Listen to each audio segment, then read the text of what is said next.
The concept that I always say is the most important coming from the arcade was that if you put your quarter up on that monitor, you were allowed to play. You're going to say open bracket, right? Yeah, you're going to say open bracket, right? So open bracket. If you put your quarter up, even if you were a stranger walking into an arcade full of close-knit guys, they weren't like, get out of here, you're not allowed to play. They always just looked at you, and their goal was to beat you down so badly that you would leave depressed, basically, right? And, But the thing about it was, like, it's interesting because part of the arcade culture is, you know, let's say I did put a quarter up and I got beat down by those guys, right? If I come back and put another quarter up and get beat down again, and I put another quarter up and get beat down again, even the players who are like, you're like this stranger and like, get out of here, are like, he's trying, you know, like there's like this respect, and you come back again, like you just moved in the neighborhood, you come back and you keep coming back. And it's just weird because eventually when they see how hard you're playing, you know, eventually they might even be like, dude, kid, you're always doing this and this is getting you killed. Like, stop doing this. And if they see you improve, you just become part of that whole scene. You become one of those guys. And, you know, I am going to give you a story, James. I'm going to give you a true life story of this. When I started playing fighting games, I played on Long Island. I was not allowed to go to the city because I was 4 years old, and my dad would never take me to the city. By the time I got old enough to go to the city into Chinatown Fair to play, I was 14. Okay. It was 2001. Okay. My first time walking through those doors was 2001 because they had KOF 2000 and KOF 2001. Those are the two new games that were there. And guess what I started doing? I said, you know what game I want to play? Third Strike. I've always seen it. I remember getting it on Dreamcast. I remember having it like at our local malls. They had like Second Impact, but not Third Strike. And then I went there to play KOF, and I was like, I'm going to play this game instead. And people like Justin and people like Sanford and people like Arturo, sorry, had to say it, but people like all of these people that were there, they accepted me. I became friends with Justin because I didn't stop trying to win. I put my quarter up. And I used to win on Long Island. When I went to Chinatown Fair, all I did was lose. All I did was lose. Every person in that building beat the shit out of me in every game I wanted to play. But I consistently put my quarter down and consistently got on the train and consistently cut school. Don't cut school, kids. Consistently stole quarters out of my dad's jar so I can play in Chinatown. Consistently didn't eat lunch so I had an extra $5 in my pocket so I could get to the city. Consistently did all this shit and I was accepted. You know, like I wasn't from there. The CF was going on for years. Henry Sen has been going to Chinatown before I was born, probably. And Henry Sen, they all accepted me because I tried, and I wasn't the best, but I got really good. I wasn't good when I started, but I got really good. But like you said, they accepted me. They said, "Dude, stop doing that. Like, you're putting your quarter up. Can you just at least stop jumping?" Yeah. All right, I'll stop jumping. Right. But just like, and that's it. And that's how it happened. You just told truly the story of my life. That's like so I would funny. not be, I'm not even kidding. If it wasn't for me going to CF, nothing that is happening right now in my life would have happened. I would have just had a regular day job, but absolutely everything. I became, like you said, James, I put my quarter down and I got accepted. That's it. Oh man, like I actually teared up, dude, like during that story, seriously, because I mean, I talk about this so much, you know, and you know, to be fair, we're both kind of lucky because we were in major metropolitan areas, so we had the ability to have arcades with a lot of good players and stuff. Yes. You know, I don't want to disregard that, but again, like to me, like I've been preaching this for like the last few years now. Fighting games are a social genre. They're not meant for you to sit at home on ranked and just grind and watch your numbers go up and down.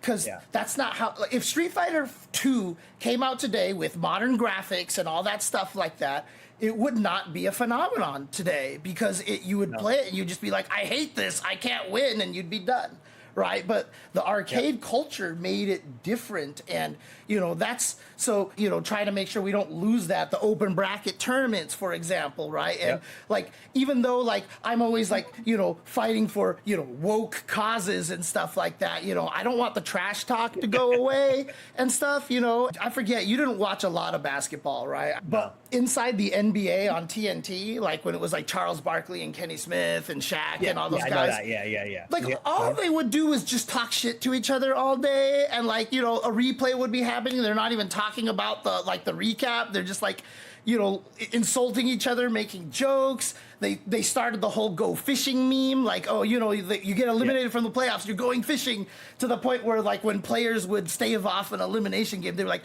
tell Charles and Kenny that we ain't going fishing yet, like they created memes and stuff. And like that's kind of what like I kind of want, because these are guys all dressed in suits and ties, but they're all just being like jerks and idiots to each other because they're friends, and that's a culture that absolutely can be preserved, so, and I feel like the FGC can achieve that very easily. When I were in the Street Fighter Cross Tekken days, I don't know why I was there. I was playing in Combo Fiend's house.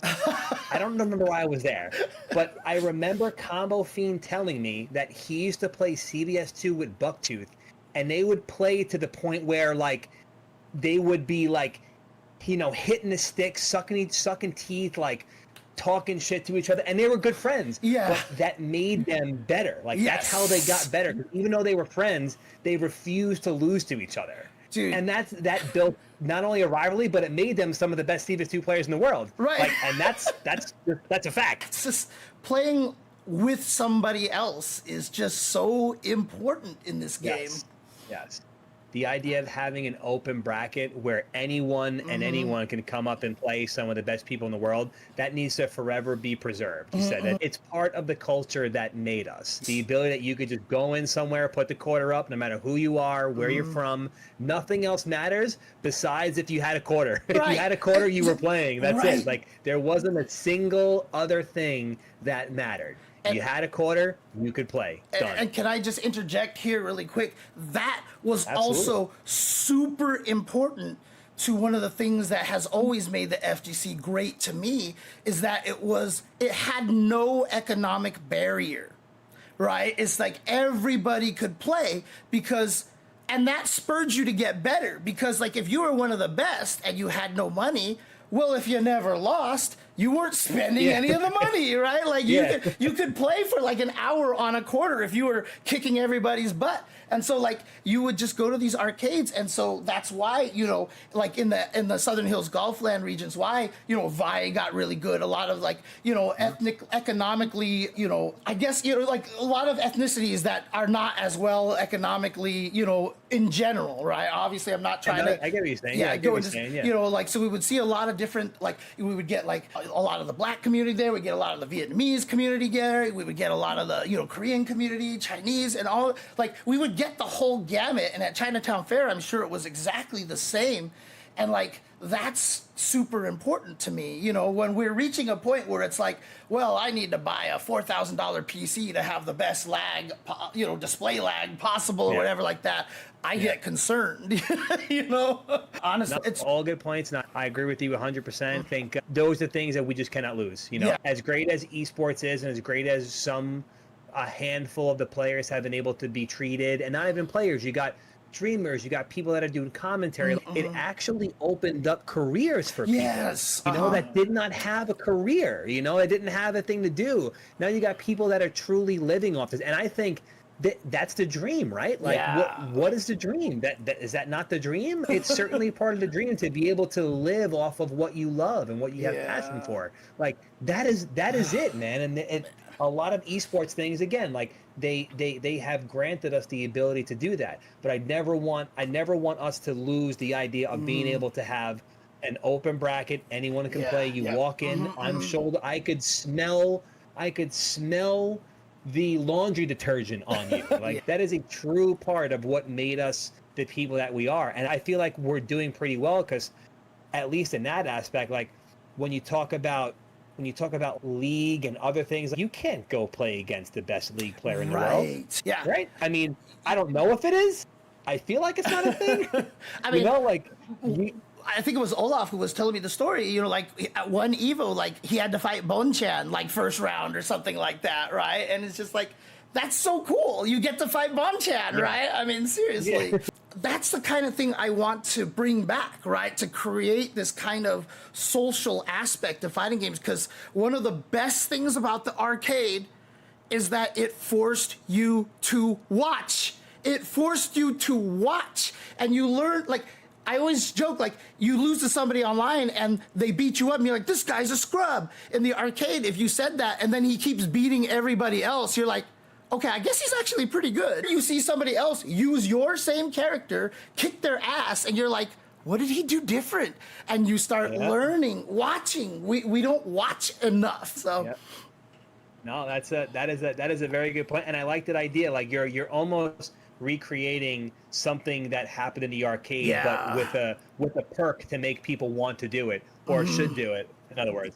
Yeah, so I mean, in the chat right here on YouTube, actually, Shin Ultima is saying that Battle Hub is a thing, but the problem is Battle Hub is not ranked, and that's the key point. Is that ranked for some reason is the thing that everybody's like, this is where you measure your success in the fighting game. It's about playing with other people and talking shit and helping each other, growing each other strength-wise. I've met my best friends. I've met my girlfriend. I've met people that I would take a bullet for because of playing a video game. For real. Because I was shoulder to shoulder with someone in the arcade. A lot came from that. It was the strongest and most important thing of my life was going to Chinatown Fair. Beyond even video games, it was the number one most important time of my life. From 14 till, 23, 24, whatever that was, I don't remember.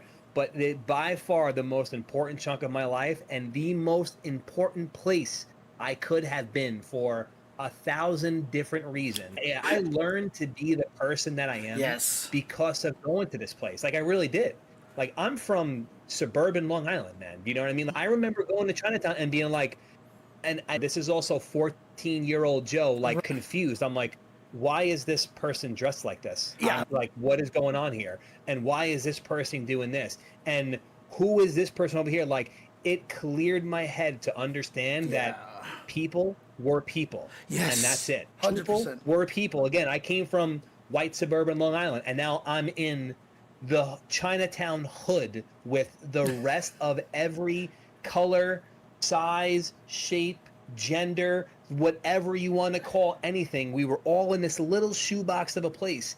And I learned in there that nothing else mattered. Right. All we wanted to do was play this dumbass game up here. And that's it.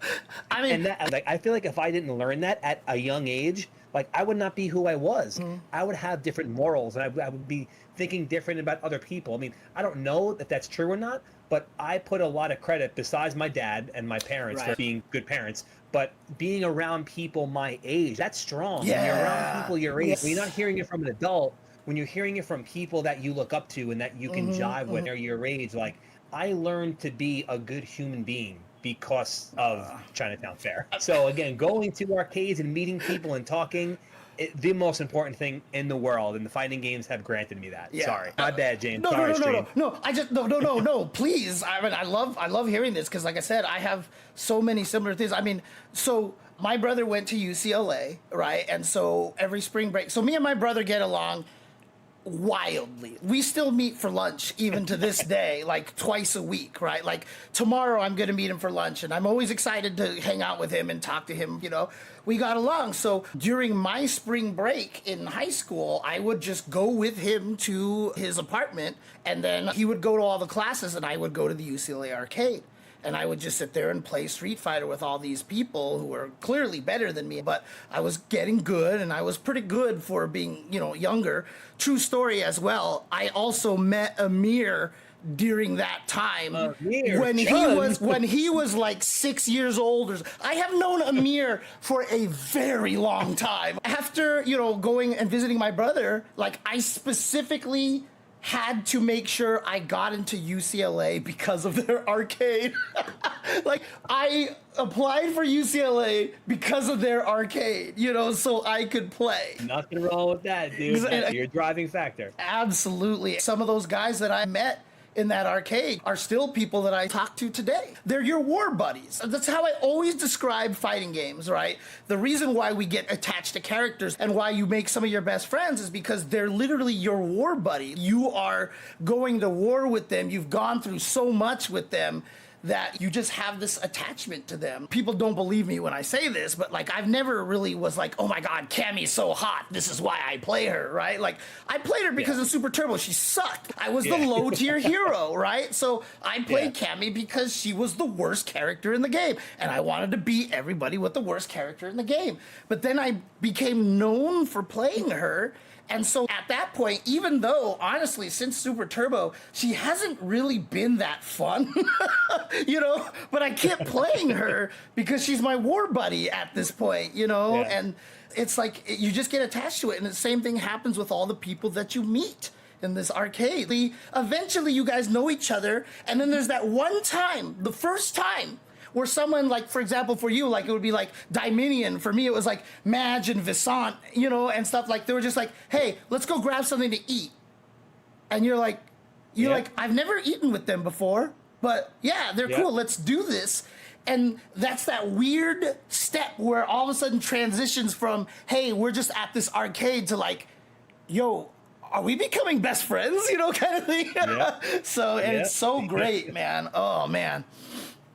Again, I'm getting emotional talking about this, so Nah, dude, it really does, like, this is, even though I'm not, like, around it as much as I used to be, it doesn't mean I don't want to be around it, but this is by far, man, like, not even a question. The most important thing that has ever happened to me is fighting games. And I'm a big music guy. Like, I love music. My family's musician. My guitar is right there. I've played in bands and shit. Like, I've done all that. As much as music is great, music didn't shape me. Like, fighting games really shaped me. You know what I mean? It's like, chills. It is by far, bro.